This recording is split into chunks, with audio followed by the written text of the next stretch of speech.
a educação dada por Deus.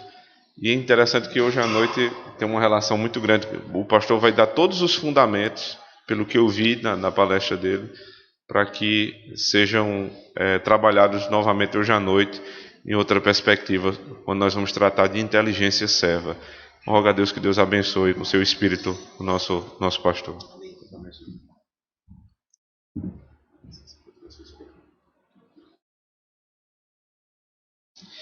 Que a graça e a paz do nosso Senhor Jesus Cristo estejam com todos vocês. Já falei do privilégio de estar aqui com os irmãos falando sobre esse tema. E graças a Deus, como já mencionei ontem também, um tema que sai do papel, da teoria e se torna bem prático em nossas vidas com o início da Knox Kids. Nós vamos tratar hoje do tema A Paideia de Deus. Nós vamos ler agora Efésios capítulo 6, versículos 1 a 4. O meu objetivo não é fazer uma exegese plena desse texto. Na verdade, é desse texto que nós extraímos a palavra paideia, que também está presente em outros momentos nos escritos de Paulo. Mas aqui em Efésios nós temos uma ideia melhor do que significa esse termo para as nossas vidas, para a igreja do Senhor Jesus Cristo, especialmente em relação a essa temática da educação. Efésios capítulo 6, versículos 1 a 4, assim diz a palavra da salvação. Filhos, obedecei a vossos pais no Senhor, pois isto é justo. Honra a teu pai e a tua mãe, que é o primeiro mandamento com promessa, para que te vá bem e sejas de longa vida sobre a terra. E vós, pais, não provoqueis vossos filhos a ira, mas criai-os na disciplina e na admoestação do Senhor. Amém. Vamos orar. Senhor Deus, Criador de todas as coisas e sustentador de todas as coisas pela palavra do seu poder. Obrigado, Senhor, porque temos a oportunidade aqui de aprendermos mais daquilo que está no teu coração a respeito da educação dos nossos filhos. O Senhor nos concede filhos para que os preparemos bem, para que sejam de fato do Senhor, santos, separados, cidadãos dos céus, aqui na terra, exercendo todo o domínio que o Senhor separou para nós, desde o Éden, desde o momento em que o Senhor entrou em pacto com Adão e com Eva. Tende misericórdia de nós, ó Deus, pois temos falhado imensamente nessa área, mas aprove ao Senhor nos manifestar a tua misericórdia, nos dando inclusive a oportunidade de estabelecer uma escola baseada nesses princípios aqui em Campina Grande. Ajuda-nos nesse projeto e faça com que as famílias desta comunidade tenham sede, ó Deus, desse tipo de educação, que é a única educação que cabe, na verdade, aos nossos filhos. Ajuda-nos a perceber isso um pouco mais nessa manhã, por meio dessa mensagem. É em nome de Cristo Jesus que nós te pedimos. Amém. Nessa semana que passou, eu fiquei sabendo que no Colégio Militar de Brasília, alguns alunos receberam os novatos com a seguinte mensagem: sejam bem-vindes. E na hora que eu ouvi e li aquilo ali, a minha primeira reação foi: é fake news. E muito bem pode ser. Hoje, nas redes sociais, infelizmente, não sabemos exatamente o que é verdade ou não. Mas, ao mesmo tempo, eu fiquei imaginando como aquilo poderia muito bem ser verdade. Pois em várias outras escolas, e também poderia acontecer num colégio militar, nós temos tido a mudança ortográfica para não mais tratar do masculino, ou do feminino, mas sim abrangendo todos os gêneros a partir daquilo que você pensa que você é. E como um ex-aluno do Colégio Militar de Brasília, eu gostaria muito que isso não fosse verdade. E o Colégio Militar de Brasília me traz muitas memórias, e algumas delas não muito boas. Principalmente quando eu me lembro quão mal eu dormia da sexta-feira para o sábado, quando naquele sábado específico havia a reunião de pais e mestres. E eu dormia mal, porque eu sabia, desde a 5ª série, quando eu entrei no colégio militar, meu pai sempre participava das reuniões de pais e mestres. Ele ia e falava com todos os professores a respeito de mim. E infelizmente ele não recebia boas notícias. E o colégio militar, além de tratar das questões de notas, ele tinha um boletim de comportamento. E para o meu pai, era isso que mais importava. Sim, ele queria saber quanto eu tirava em matemática, português, essas coisas, mas quando ele via o meu boletim de comportamento, tantas punições, tantas advertências, ele chegava em casa e o meu sábado era um desastre. Ele me lembrava muito bem que ele não estava me criando para aquele tipo de comportamento. Mas o que é interessante é que, mesmo no colégio militar, meu pai era um dos únicos pais homens que iam a essa reunião. A maioria era mulheres. A maioria, como nós temos em várias escolas, se trata de mulheres, mães, esposas, que parecem mais interessadas na educação dos seus filhos do que seus maridos, do que os pais homens. Afinal de contas, parece que nós, pais homens, temos tempo apenas para trabalhar, ganhar muito bem e pagar escolas boas para os nossos filhos. A reunião é de pais e mestres e não de mães e mestres. E se nós formos bem honestos, pensando nos detalhes do nosso dia a dia, quem é que faz a tarefa de casa com os filhos? Geralmente as mães. Quem é que se importa em mandar um bilhete, uma mensagem para os professores nas escolas? Geralmente as mães. E nós percebemos aqui, a partir desse texto, inclusive do conselho de paideia de Deus, que no seio da igreja isso precisa ser completamente diferente. A chamada aqui de Paulo não é uma chamada necessariamente aos pai e mãe, mas principalmente aos pais homens. Ora, abranjamos um pouco mais isso. Pense, por exemplo, no curso de pedagogia. Quem é a maioria das pessoas que faz o curso de pedagogia?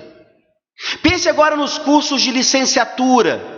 Eu sou formado em letras e eu sei muito bem quem eram as minhas colegas. E os colegas não eram tão colegas assim no masculino. E você olha para tudo isso e você não consegue perceber algo que infelizmente tem dominado essa área de uma forma terrível. Parece que é uma regra: educação é coisa de mulher, pedagogia é coisa de mulher, homem de fato faz engenharia ou outros cursos, mas nada ligado a essa questão do cuidado de crianças em sua educação. Nós olhamos para o texto e você precisa perceber aqui então que Paulo está fazendo uso de um termo grego clássico para nos trazer uma mensagem a respeito da mente de Deus na eternidade, nos ensinando acerca disso. Então a primeira coisa que nós precisamos entender aqui é que a palavra paideia não é um empréstimo que Paulo faz do grego para então nos explicar teologia ou aplicar isso nessa área. Paideia é um conceito divino, é um conceito eterno. E se teve alguém que tomou emprestado, foram os gregos e romanos e outros, para fazer aquilo que primordialmente pertence à igreja. É por isso que Paulo, volte para Efésios 6, por favor.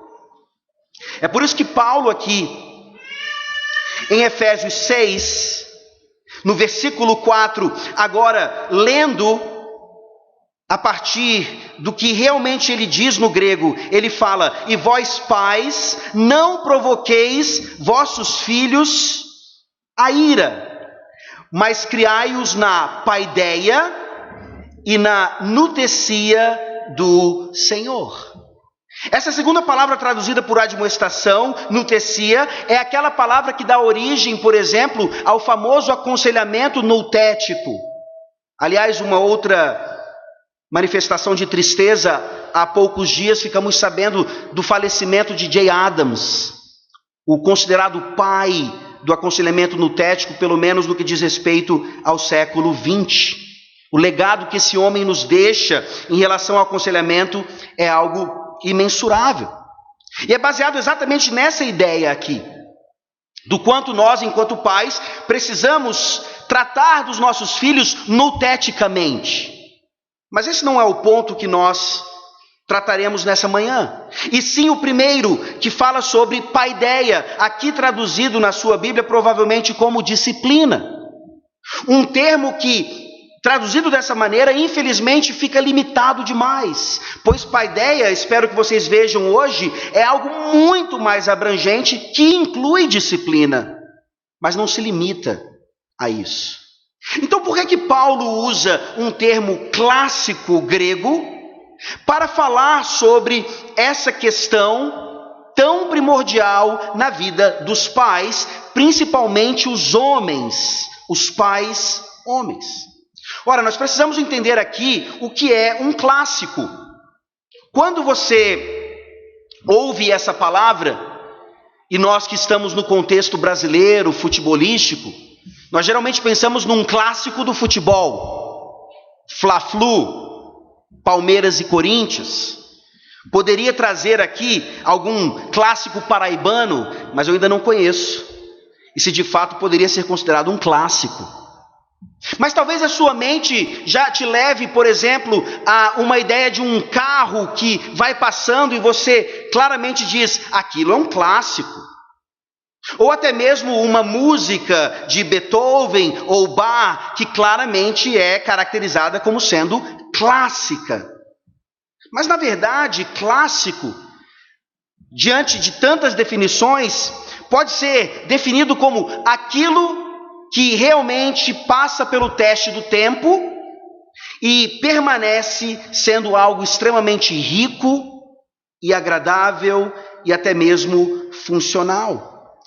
E aqui nós começamos a entender esse conceito a partir da mente de Paulo, aprendendo então que esse classicismo, mais uma vez eu insisto, não é grego ou romano ou medieval, mas que procede do divino.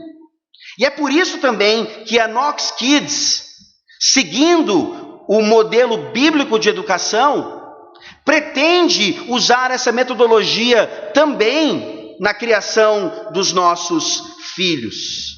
E aí nós precisamos entender que hoje em dia o classicismo ou a educação clássica tem também se tornado uma moda.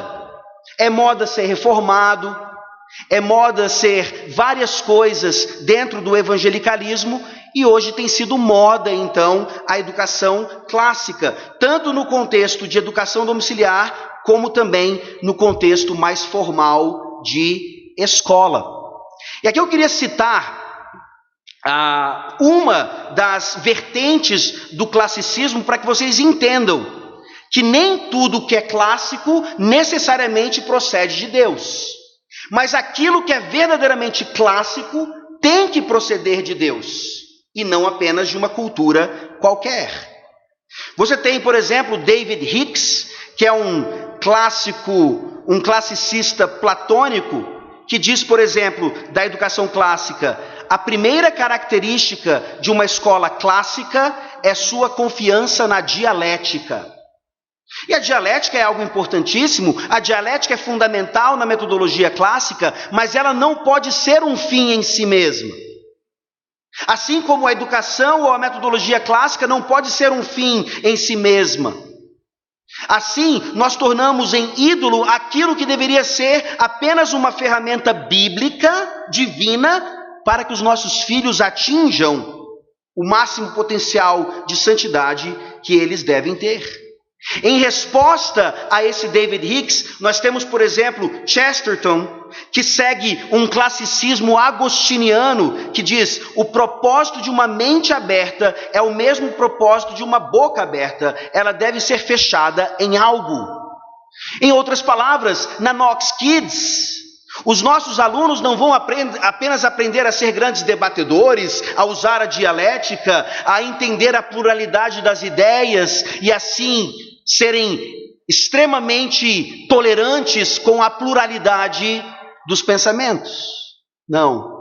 No classicismo que flui das Escrituras, as nossas crianças aprendem a fechar a sua boca ou a sua mente naquilo que de fato é verdadeiro, belo e bom.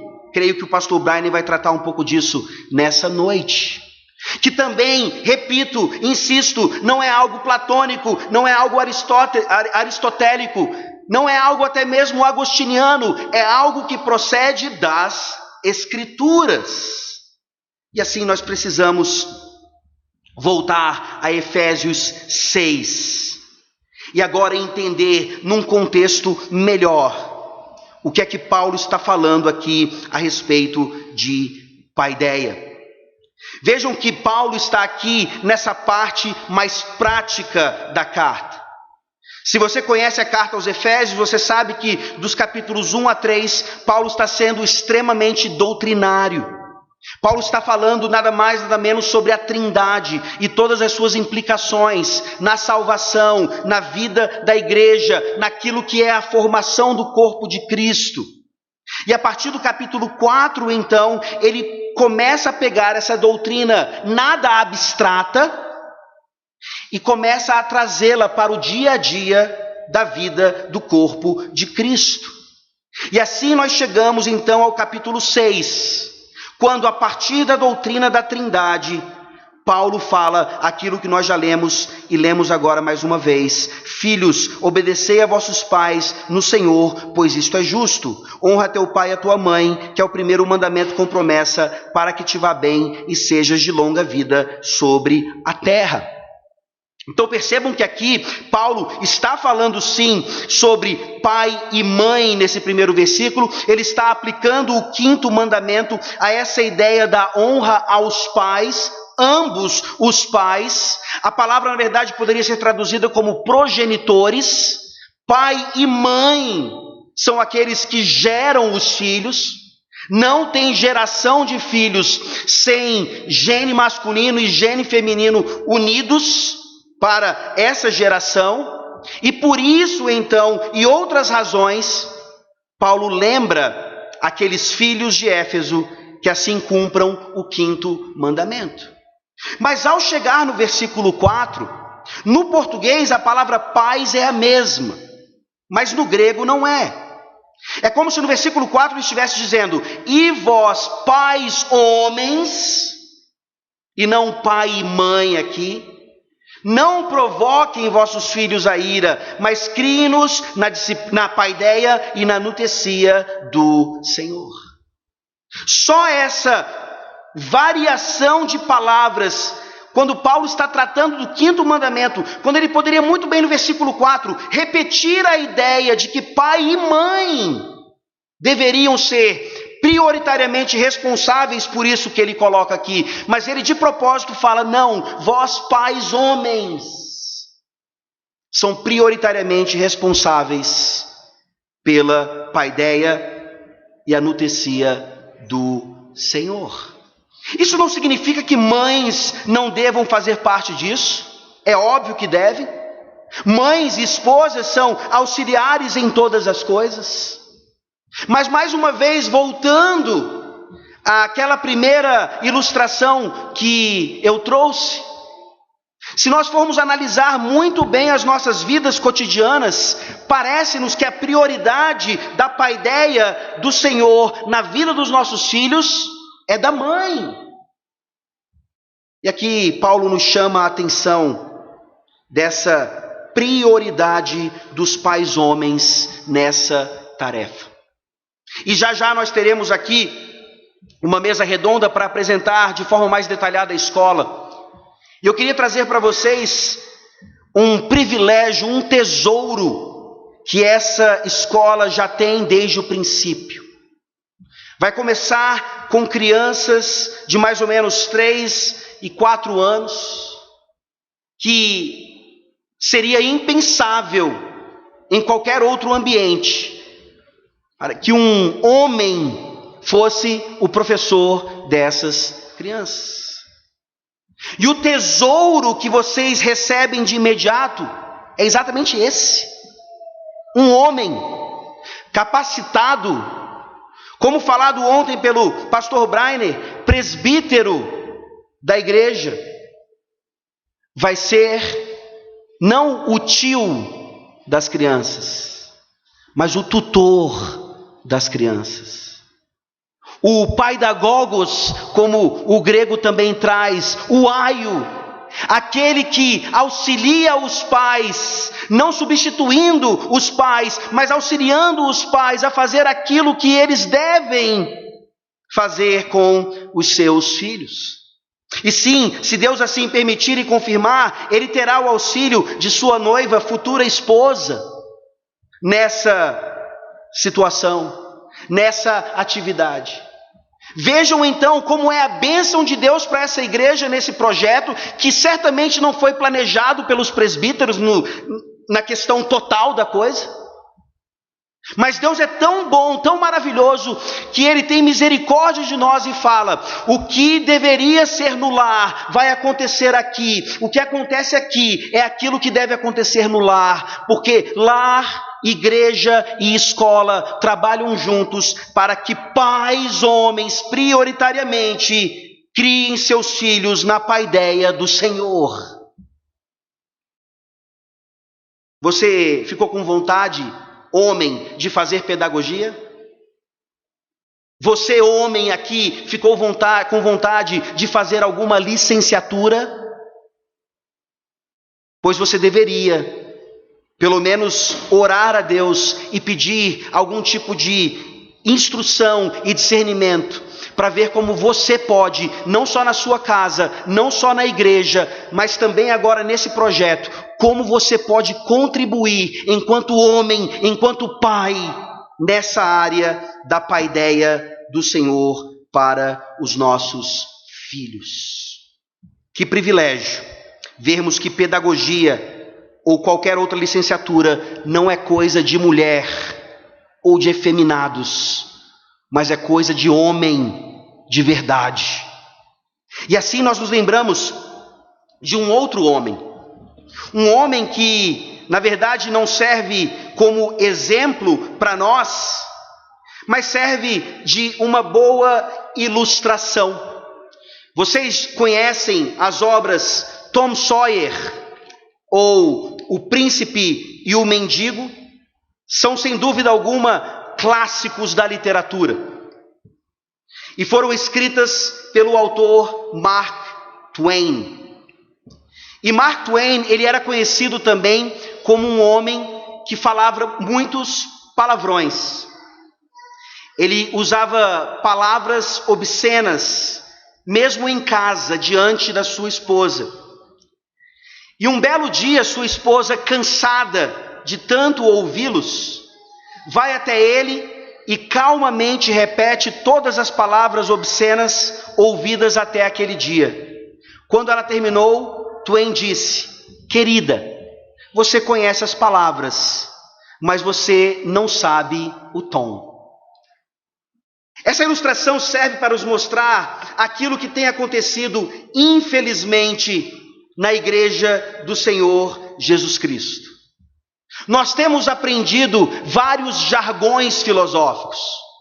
Nós temos aprendido palavras bonitas, Às vezes escrevemos lá nas nossas redes sociais para que pessoas vejam quanto nós somos entendidos do assunto, o quanto não somos crentes obtusos, alheios à vida filosófica das academias. Nós aprendemos palavras como cosmovisão, paradigma, epistemologia, trivium e quadrivium. Mas como Twain lembrou a sua esposa, nós não sabemos o tom. São palavras usadas simplesmente para demonstrar uma certa inteligência, um certo acúmulo de cultura. Mas isso não faz a menor diferença em nossas vidas. Porque cosmovisão cristã não é a mesma coisa que ter um jargão de cosmovisão cristã. Da mesma forma que estamos vendo aqui em Paulo, de pouco adianta conhecer da Trindade, de pouco adianta conhecer todas as implicações dessa doutrina maravilhosa, sendo que ela não faz diferença em nossas vidas diárias. E aqui eu queria citar um autor importantíssimo nessa redescoberta da educação clássica cristã, Douglas Wilson. Associando a ideia de cosmovisão cristã com a paideia do Senhor, ele diz: quando andamos em obediência ao Evangelho, adorando e vivendo como Deus requer de nós, ouvindo sua palavra, cantando seus salmos, comendo à sua mesa, honrando nossos pais, amando nossas esposas, respeitando nossos maridos, ensinando nossos filhos, cortando a grama, e também lendo e lecionando história, ciências, literatura, etc. Aí é que nós temos uma cosmovisão cristã. Ou em outras palavras, é aí que nós temos a paideia de Deus. Permitam-me usar essa expressão. É no feijão com arroz das nossas vidas que nós temos a paideia de Deus. É na simplicidade do nosso culto que nós temos a paideia de Deus. E eu queria chamar a atenção aqui, principalmente dos jovens hoje, tão ligados a essa área da internet, que participam aí de fóruns, discussões, em Facebook, em Instagram, e sempre prontos ali para filosoficamente demonstrar todo o seu conhecimento, quando na verdade você olha para a sua vida cotidiana e nada dessas coisas faz a menor diferença. Pouco importa quão filosófico você é, se isso não traz uma vida de piedade mais clara à sua vida e obviamente para o agrado de Deus. A não ser que o culto ao Deus vivo esteja no centro de nossas vidas e comunidades, e portanto no centro da educação de nossos filhos, então cosmovisão cristã na educação será apenas mais um experimento intelectual vazio. Como eu espero que a Knox Kids seja sim uma escola preparadíssima academicamente. Mas se nós pararmos aí, se o centro dessa escola não for o culto ao Deus vivo, se os nossos filhos não se tornarem melhores ou mais aprimorados adoradores, não só no culto solene, mas em toda a vida, a paideia de Deus experimentada aqui não será nada além de um experimento intelectual vazio. É isso que Paulo está nos mostrando em Efésios 6, versículo 4. Principalmente quando ele usa esse termo, paideia de Deus. E aqui nós precisamos entender que a paideia de Deus não é apenas uma reformulação da pedagogia. Se você estudou pedagogia ou fez algum curso de humanas, você provavelmente já entrou em contato com essa ideia, a partir lá do classicismo greco-romano. E aqui, nós nos lembramos que, para eles, a ideia de paideia era importantíssimo. Porque para eles, sem paideia, era impossível estabelecer uma civilização totalmente humana, atingindo o potencial máximo da humanidade. E é por isso que quando Paulo fala a paideia do Senhor, não é uma reformulação da área acadêmica apenas, mas sim um estabelecimento de uma civilização cristã. É por isso que você matricula o seu filho em uma escola como essa.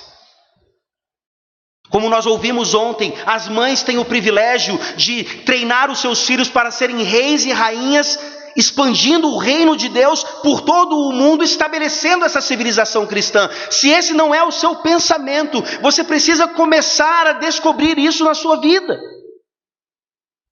Qual é a sua missão nessa área? A missão da sua família nesse estabelecimento de uma civilização cristã. E por favor, não se enganem, hoje também, muito na moda, a confusão de que a civilização cristã é uma civilização meramente conservadora.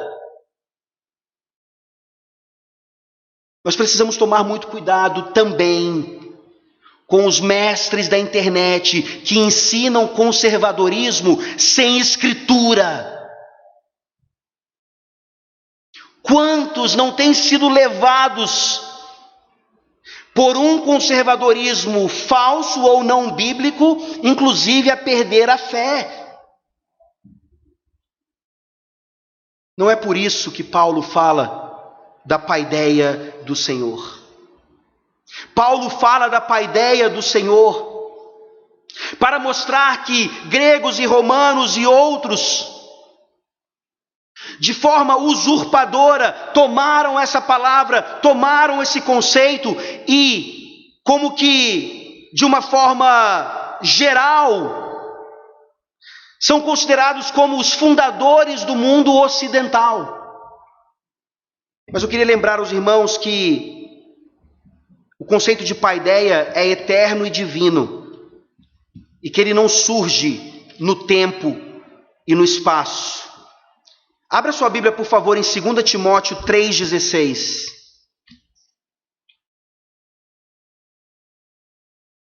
Quando João, o apóstolo João, ele usa, por exemplo, o termo logos para falar sobre o Deus encarnado, a segunda pessoa da Trindade.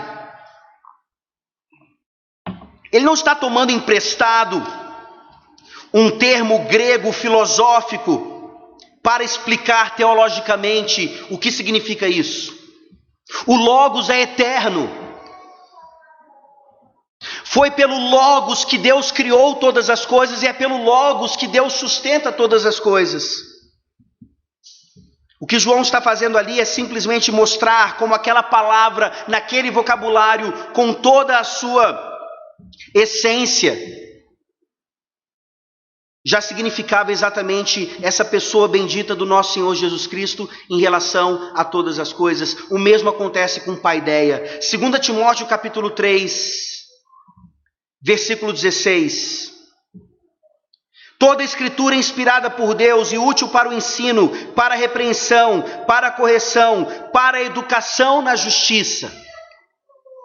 Vocês não foram treinados classicamente, mas vocês sabem qual é a palavra aqui no grego para educação. Paideia, isso mesmo. Vejam como Paulo está aqui falando da mesma palavra, agora traduzida de uma forma mais adequada como educação, mas não qualquer educação, educação na justiça, uma paideia na justiça de Deus manifestada em Cristo Jesus. Éfeso era uma cidade extremamente voltada para a paideia grega. Éfeso era uma comunidade extremamente influenciada por Aristóteles, pelo pensamento aristotélico. E Aristóteles sabia muito bem o que significava a paideia como fundamento do estabelecimento da civilização grega. E é interessante que o próprio Aristóteles usou uma palavra específica para determinar ou descrever homens e mulheres no seu máximo potencial, ou seja, como produto final do processo da paideia clássica. Ele os chamava de psíquicos. O homem e a mulher gregos, atingindo então a sua formação na paideia clássica e assim passando a servir agora a polis. E nesse processo agora retroalimentando a história. E para os gregos, infelizmente, uma história cíclica, sem começo nem fim, que não passava disso. A paideia de Deus, a paideia na justiça de Cristo, é algo que nos mostra que a história teve um início, está tendo um meio e terá um fim. É assim que nós aprendemos história. Não foi assim que eu e você aprendemos história, porque é baseada justamente naquilo que Platão ensinou, Aristóteles e tantos outros. Mas Deus não nos chamou para sermos psíquicos ou psíquicoi no plural. Ele nos chamou para sermos outro tipo de homem e mulher. Abra sua Bíblia, por favor, em 1 Coríntios capítulo 2. De forma impressionante, Paulo vai usar aqui essa mesma palavra. E muitos acreditam que Paulo usa a palavra de propósito, querendo combater exatamente essa ideia aristotélica, contrastando a sabedoria meramente humana, pecaminosa, que não vem de Deus, e a sabedoria do alto. 1 Coríntios capítulo 2, a partir do versículo 6, Paulo diz: entretanto, expomos sabedoria entre os experimentados, não porém a sabedoria deste século, nem a dos poderosos desta época, que se reduzem a nada. Mas falamos a sabedoria de Deus em mistério, outrora oculta, a qual Deus preordenou desde a eternidade para a nossa glória. Sabedoria essa que nenhum dos poderosos deste século conheceu, porque se a tivessem conhecido, jamais teriam crucificado o Senhor da glória. Mas como está escrito, nem olhos viram, nem ouvidos ouviram, nem jamais penetrou em coração humano o que Deus tem preparado para aqueles que o amam. Mas Deus nulo revelou pelo Espírito, porque o Espírito a todas as coisas perscruta, até mesmo as profundezas de Deus. Porque qual dos homens sabe as coisas do homem, senão o seu próprio Espírito que nele está? Assim também as coisas de Deus, ninguém as conhece, senão o Espírito de Deus. Ora, nós não temos recebido o Espírito do mundo, e sim o Espírito que vem de Deus, para que conheçamos o que por Deus nos foi dado gratuitamente. Disto também falamos, não em palavras ensinadas pela sabedoria humana, mas ensinadas pelo Espírito, conferindo coisas espirituais com espirituais. Ora, o homem natural não aceita as coisas do Espírito de Deus, porque eles são loucura, e não pode entendê-las, porque elas se discernem espiritualmente. Porém, o homem espiritual julga todas as coisas, mas ele mesmo não é julgado por ninguém. Pois quem conheceu a mente do Senhor que o possa instruir? Nós, porém, temos a mente de Cristo.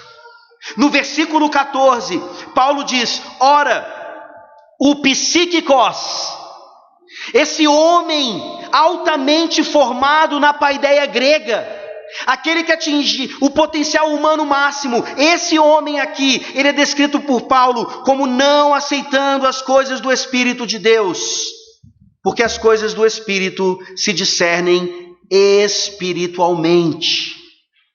No versículo 15 ele fala: porém, o homem espiritual, o pneumáticos, julga todas as coisas, mas ele mesmo não é julgado por ninguém. Em todas as escolas que não procedem do fundamento bíblico da paideia de Deus, da paideia da justiça de Cristo, o seu objetivo final é formar psíquicoi. Homens e mulheres extremamente bem treinados, bons cidadãos, que vão servir a polis, que vão servir o Estado e retroalimentar então essa história cíclica que parece nunca sair do lugar. Mas na paideia de Deus, na paideia baseada na justiça de Cristo, nós formamos pneumatikoi, nós formamos homens e mulheres espirituais. E Paulo é claro aqui, que julgam as coisas, todas as coisas, mas que não são julgados por ninguém. E isso sabe por quê? Paulo diz, porque nós temos a mente de Cristo. Nós não sabemos se os filhos do pacto já são salvos nessa idade em que se encontram, se já tiveram seus corações regenerados. Mas nós sabemos pela palavra de Deus que as promessas são para eles, que eles já são santos, separados deste mundo, e nós os tratamos então como se já tivessem a mente de Cristo, e os treinamos e criamos para serem esses pneumatikoi, que vão nada mais nada menos que dominar o mundo, estabelecer a civilização cristã em todas as sociedades, julgar as culturas ao invés de supostamente serem julgados pela cultura, mostrar claramente que não devemos mudar a ortografia das nossas palavras para atender a esse ou aquele que pensa ser homem ou mulher, não sendo essas coisas. Você consegue ver a abrangência do conceito de paideia na mente de Paulo? E Paulo aqui não está defendendo, como eu falei, uma paideia fundamentada em um classicismo humano que pode então ser usado por nós ou cristianizado por nós. Não, Paulo está defendendo a paideia fundamentada na sabedoria de Deus eterna. Paulo nos ensina que os filhos da aliança devem ser criados na paideia de Deus, diferentemente dos pais em Éfeso, a quem essa ordem foi dada naquele momento. Era como se eles estivessem descobrindo aquilo pela primeira vez. Nós temos uma herança de mais ou menos 2000 anos, na qual a maior parte do trabalho já foi feita. Como eu falei ontem, nós não precisamos inventar a roda, mas nós temos que fazê-la rodar. Nós não podemos ficar apenas apreciando a roda. Nós não podemos ficar apreciando apenas a educação clássica. Oh, que coisa maravilhosa está acontecendo no mundo evangelical agora. Nós precisamos fazer a roda rodar. E é isso que essa igreja está tendo como bênção ao ver a roda girando por meio dessa escola. Eu citei para vocês no início David Hicks, que era um classicista platônico. Agora eu quero citar outro, o Mortimer Adler, que é um classicista aristotélico. Aliás, esse super na moda. Os livros dele parecem ser assim uma segunda Bíblia. Mais uma vez, o cuidado que nós precisamos ter com isso. Mortimer Adler, David Hicks e tantos outros, que sim, por graça comum, nos trazem coisas boas, eles não são pneumatikoi, eles não nasceram de novo, eles não podem ser os professores dos nossos filhos. Seguindo Aristóteles, Adler diz: somente as artes liberais podem providenciar um padrão para que se julgue a excelência no ensino, para se medir a eficiência dos meios educacionais e para inventar outros. E as artes liberais não são nem pagãs nem cristãs, mas humanas. E eu quero mostrar aqui outro privilégio que vocês têm nesse projeto. Conselhos deliberativos, segundo Mark Twain, podem sim ser formados por esse tipo de pessoa que só quer manter o sistema educacional como ele é e muitas vezes ganhar muito dinheiro com isso. Mas aqui, certamente, o conselho deliberativo dessa escola será um conselho totalmente submetido à palavra de Deus. Essa escola não será uma escola para se ganhar dinheiro. Não será uma escola para simplesmente oferecer uma outra opção educacional no mercado.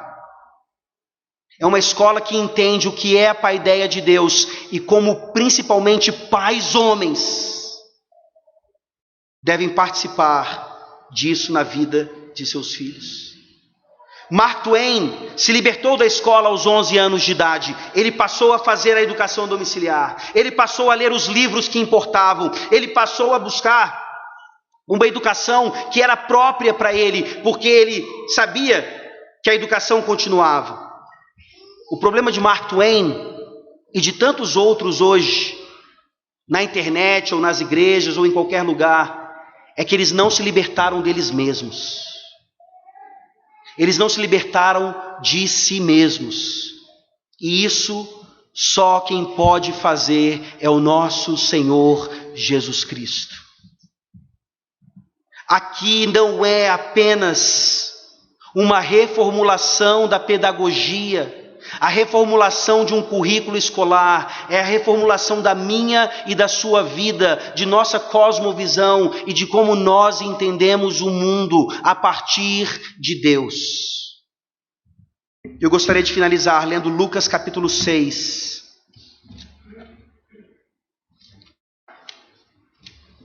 Lucas capítulo 6, versículos 46 a 49. Nós não fazemos coisas por pragmatismo, nós fazemos coisas por obediência. Lucas 6, a partir do 46 diz: Por que me chamais Senhor, Senhor, e não fazeis o que vos mando? Todo aquele que vem a mim e ouve as minhas palavras e as pratica, eu vos mostrarei a quem é semelhante. É semelhante a um homem que, edificando uma casa, cavou, abriu profunda vala e lançou o alicerce sobre a rocha. E vindo a enchente, arrojou-se o rio contra aquela casa e não a pôde abalar, por ter sido bem construída.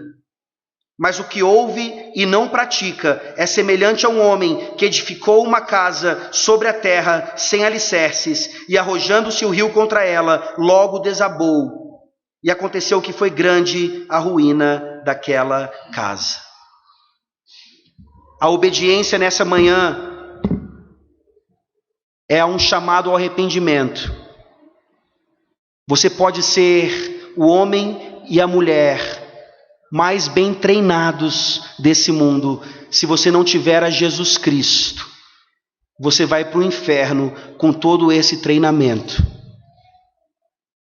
Arrependa-se hoje e creia no Senhor Jesus Cristo e passe a participar da paideia de Deus. E o segundo chamado ao arrependimento é principalmente para os pais homens aqui nessa manhã. Que nós entendamos o nosso chamado. E o chamado claro é esse.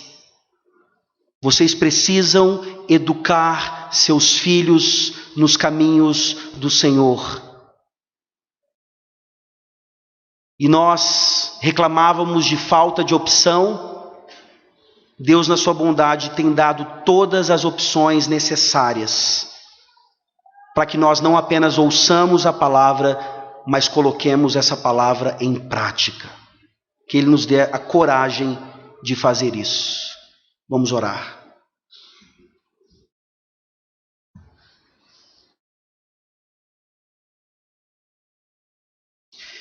Senhor Deus misericordioso, obrigado pela sabedoria de Paulo, que antes da sua conversão era um dos homens mais bem treinados de sua geração, um homem do qual Aristóteles e Platão e os mestres judaicos teriam o maior orgulho, mas ele precisou passar por aquele encontro, ó Deus, na estrada para Damasco, com o Senhor Jesus Cristo vivo e ressurreto. E assim, a partir daquele momento, ter a mente de Cristo e falar a nós hoje a respeito dessa paideia do Senhor, fundamental para as nossas vidas, que não era conhecida, e se conhecida, esquecida, e se conhecida, não praticada. Ó Deus, ajuda-nos a praticar aquilo que nós ouvimos, que isso não seja mais um jargão evangelical, mas que seja uma realidade em nossas vidas. Em nome de Cristo Jesus, que morreu e ressuscitou para estabelecer uma civilização cristã no mundo inteiro, é que nós oramos. Amém.